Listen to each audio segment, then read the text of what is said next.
예, 집중 분석 시간입니다. 이제 기대감들이 다시 반영되면서 내년에 대한 기대감들로 2,800을 눈앞에 두고 있는 흐름인데요.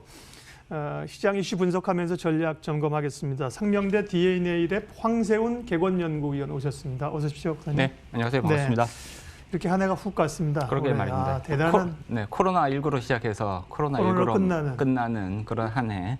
아마 평생 동안 기억될 만한 그런 한 해가 아닌가 싶습니다. 주식시장도 엄청났지 않습니까? 네, 그렇습니다. 굉장히 큰 변동성을 경험했고요. 1,400포인트 근처까지 내려갔다가 2,800, 거의 2배가 된 거잖아요. 100%네요. 네, 100% 수익률이 나는 그런 대단한 한 해였다라는 평가를 할 수 있을 것 같습니다. 오늘 주요 키워드로 쭉 이제 시장을 분석할 건데요. 네네. 주신 키워드들이 사실은 다들 좀 생각할 만한 우려에 관한 내용들이라 이것만 쭉 하면 내년을 굉장히 부정적으로 보고 있나라고 생각할 수 있어서 내년에 대한 경제나 증시 생각 먼저 한번 좀 얘기해 주세요. 어떨 것 같은지. 네, 일단 내년 증시는 그래도 우리가 조금 희망을 가져볼 만한 증시라고 생각합니다.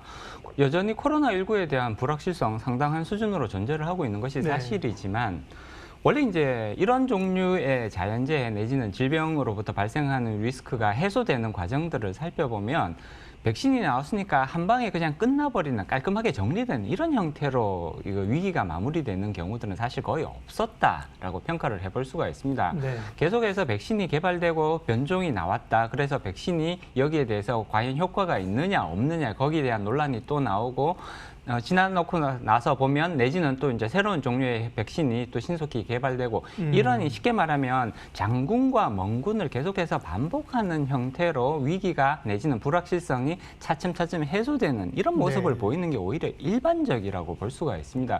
그렇기 때문에 지금 이제 일부에서 백신 무용론들이 제기가 되고는 있습니다만 이러한 현상들은 사실은 그 질병으로부터 발생한 위기가 해소되는 과정에서 나타나는 오히려 굉장히 보편적인 모습, 자연스러운 모습이라고 볼 수가 있습니다. 잠깐만요. 저희가 이제 키워드로 준비했는데 첫 번째 키워드를 좀 보여주십시오. 그러면 왜냐하면 이제 저희가 좀 시장에 대한 있을 수 있는 우려들을 생각하면서 얘기를 하다 보니까 뭐 좀 부정적으로만 볼 수 있어서 제가 먼저 말씀하신 거고 첫 번째 그러면 지금 이제 백신에 관한 약간 노이즈나 이런 걸 얘기하셨잖아요. 네네. 변종이 좀 나올 수 있다 이런 얘기가 나오고 있는 상황이고요. 백신과 또 부양책도 오락가락합니다. 백신과 부양책에 관한 얘기 이어주십시오. 네네. 일단 말씀드렸듯이 백신이 보급되는 과정에서는 당연히 이 백신이 완벽한 거는 아니거든요. 시간이 짧았잖아요. 이거. 네네, 그렇죠. 그리고 이게 이제 임상이 완전히 끝난 상태가 아니라 이제 임상 과정에 있는 백신을 긴급하게 이제 접종을 하는 그런 상황이기 때문에 추가적으로 백신과 관련된 그런 이제 불확실성은 계속해서 노출될 수밖에 없는 것이고요. 아마 안타까운 일이겠지만 향후 백신 접종 과정에서 사망 사건이 발생할 가능성도 절대 배제할 수는 없습니다. 이게 이 백신이 현재로서는 완벽한 백신이 아니라는 점은 분명하거든요. 그렇기 때문에 이러한 이제 안 좋은 사건, 부정적인 사건이 발생할 때마다 백신의 무용론이 또다시 제기되고 그다음에 변종이 나타날 때마다 변종은 또 추가적으로 더 나타날 수 있는 거거든요. 이런 변종들이 나타날 때마다 계속해서 백신 무용론 그리고 이제 코로나가 앞으로 계속해서 맹위를 떨치게 되지 않을까 이런 불안감들은 계속해서 반복적으로 나타날 수밖에 없습니다. 다만 이런 과정에서 보면 그 불안감이라든지 불확실성이 차츰차츰 서서히 그 사이즈가 줄어드는 형태로 이제 이어지면서 결국은 코로나가 완전히 해소되는 과정으로 가게 될 가능성들이 높다라고 생각을 해볼 수가 있는 것이고요. 이제 경기 부양책 같은 경우를 살펴보면 지금 경기 부양책의 이제 규모와 이런 부분들에 대해서 계속해서 여러 가지 다른 의견들이 제시가 되고 있습니다. 미국에서도 보면 공화당과 민주당 간의 이 경기 부양책에 관련된 사이즈에 대해서 굉장히 다른 의견들이 존재를 하는 것이고요. 그렇기 때문에 경기 부양책에 관련된 부분에 있어서도 여전히 상당 부분 불확실성이 존재한다고 볼 수가 있습니다. 사실 바이든 대통령이 이제 백악관으로 들어오면서 완벽하게 이제 여기와 관련된 불확실성이 상당 부분 해소될 가능성은 높습니다만 그거는 아직 한 달 넘게 남은 기간이 남아 있단 말이죠. 이런 부분들을 감안을 하면 계속해서 불확실성들에 의해서 그리고 다른 의견들이 제기가 됨에 의해서 시장이 변동성을 가지고 흔들리는 것은 불가피하다고 볼 수가 있습니다. 다만 방향성을 어디로 잡고 있느냐에 대해서 우리가 조금 더 집중할 필요성이 있다는 거죠. 백신에 관련된 불확실성 절대 다 해소된 게 아니고요. 그렇지만 이 백신이 어떠한 방향성을 가지고 진행이 되고 있느냐, 코로나에 대해서 그 예방력, 억제력을 차츰차츰 더 확보하는 쪽으로 진행되고 있다는 이 방향성 자체는 분명해 보이거든요. 그렇기 때문에 이러한 방향성에 조금 더 초점을 맞출 필요가 있다. 중간중간에 부정적인 영향들, 부정적인 사건들이 발생하는 것 자체는 불가피한 측면이 있다고 봐야 되는 거기 때문에 여기에 대해서는 너무 크게 그 변동성을 확대할 필요성은 없을 것 같고요. 이 방향성 자체에 집중하는 모습을 가져가는 것이 오히려 더 합리적인 모습이라고 볼 수가 있습니다. 네, 집중 분석 황세훈 의원님 함께하고 있고요. 두 번째 키워드 보겠습니다. 두 번째 키워드는 더블딥에 대한 우려. 이거 더블딥이라는 걸 아시는 것처럼 경기가 회복되다가 다시 침체되는 이중 침체를 얘기하는 건데요. 올해 사실 생각보다 반도체 경기나 이런 게 좀 좋아지고 있고 수출도 좋아져서 좋아지는데 코로나가 다시 확산되면서 경기를 다시 회복 제대로 되기 전에 또 침체로 가는 것 아니냐. 네네. 이런 우려인 것 같은데요. 네, 경기 지금 올해 굉장히 큰 마이너스 성장률을 기록을 하고 있는데요. 지금 이제 백신의 보급이 정상적으로 이루어진다면 내년도 경기가 뚜렷하게 회복이 될 것이다라는 기대감, 그리고 이런 기대감들이 주가에까지 반영이 되어 왔죠. 주가가 빠른 속도로 회복되고 또 이제 전고점을 넘어서 상승하는 모습을 보여왔는데 지금 더블딥에 대한 우려, 이런 이제 의견들이 나오고 있습니다. 만약에 코로나 변종들이 백신에 대해서 백신이 코로나 변종들을 통제하지 못하는 상태로 가게 된다면 현재의 상황이 내년 상반기 내지는 내년 하반기까지도 갈 수도 있는 거 아니냐, 이런 우려들이 제기가 되고 있습니다.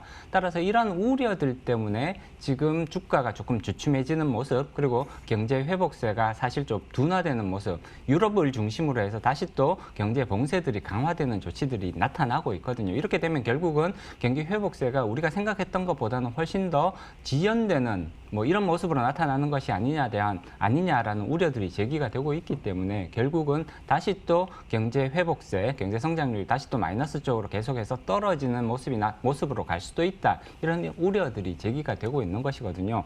사실 더블딥에 대한 우려가 완전히 해소됐다고 평가할 수는 없습니다. 앞서도 말씀드렸듯이 코로나와 관련된 불확실성은 여전히 계속해서 존재를 하는 것이거든요. 상당한 수준에서 지금 계속해서 가져갈 수밖에 없는 것이고요. 이러한 불확실성이 제거되는 속도는 앞서도 말씀드렸듯이 굉장히 완만한 형태가 될 가능성이 높습니다. 백신이 나타났다고 해서 한꺼번에 이런 불확실성이 해소되는 그런 이제 모습으로 가져가기는 어려운 거고요. 실물 경기가 회복되는 것도 사실은 상당한 시간이 소요될 수밖에 없는 거거든요. 고용이 회복되고 소비가 다시 또 정상적인 코로나 이전의 상태로 회복되는 데까지는 상당한 시간이 소요될 수밖에 없기 때문에 이런 부분에 있어서의 감안, 생각한 것보다는 조금 더 지연되거나 혹은 시간이 더 많이 걸릴 위험성들이 존재한다는 것은 인식할 필요가 있습니다. 다만 현재 제기되고 있는 그런 더블딥에 대한 우려는 약간은 조금 이제 과대평가 내지는 과장되고 있는 것이 아니냐라는 말씀을 조금 드리고 싶고요.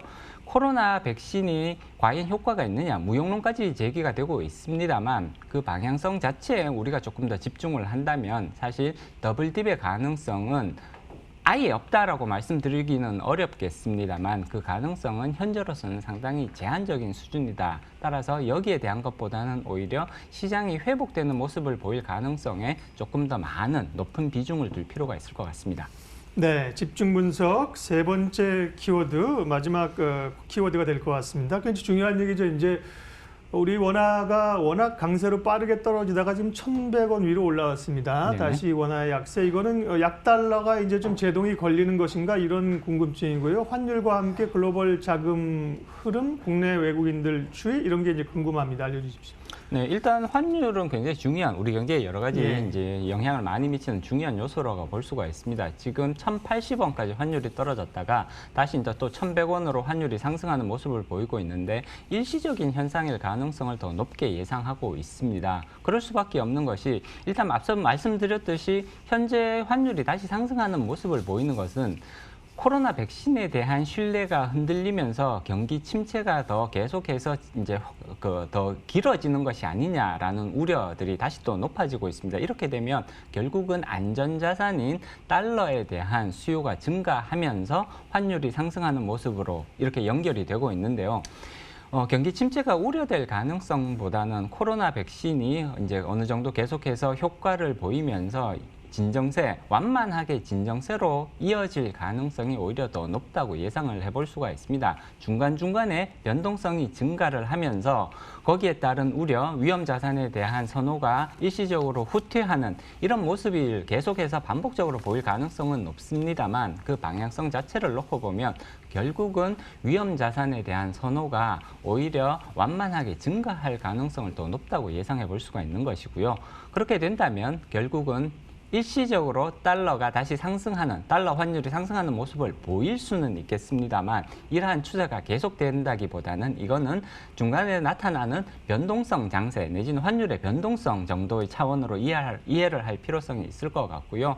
내년 1분기 내지는 내년 상반기까지 조금 긴 호흡으로 놓고 보면 결국은 달러는 조금 더 다시 또 1,100원 이하로 떨어지면서 하락하는 모습을 당분간은 이어갈 가능성들이 더 높다고 예상을 해볼 수가 있습니다. 일시적인 달러의 변동성 내지는 기술적인 조정일 가능성을 더 높게 예상을 해야 될 것 같고요. 앞으로 달러가 다시 또 재차 하락할 가능성은 충분하기 때문에 여기에 대해서 대비하는 모습들이 오히려 더 필요한 시점이라고 볼 수 있습니다. 예, 오늘 말씀 정리해 보면 뭐 백신에 대한 우려도 있고 또 이제 달러가 다시 약세로 갈 거냐는 우려도 있지만 잔 흐름보다는 추세적인 흐름을 좀 이해하고 가는 게 좋겠다. 그런 말씀으로 이해했습니다. 집중 분석 상명대 DNA 랩 황세훈 연구위원과 함께했습니다. 고맙습니다. 네, 고맙습니다.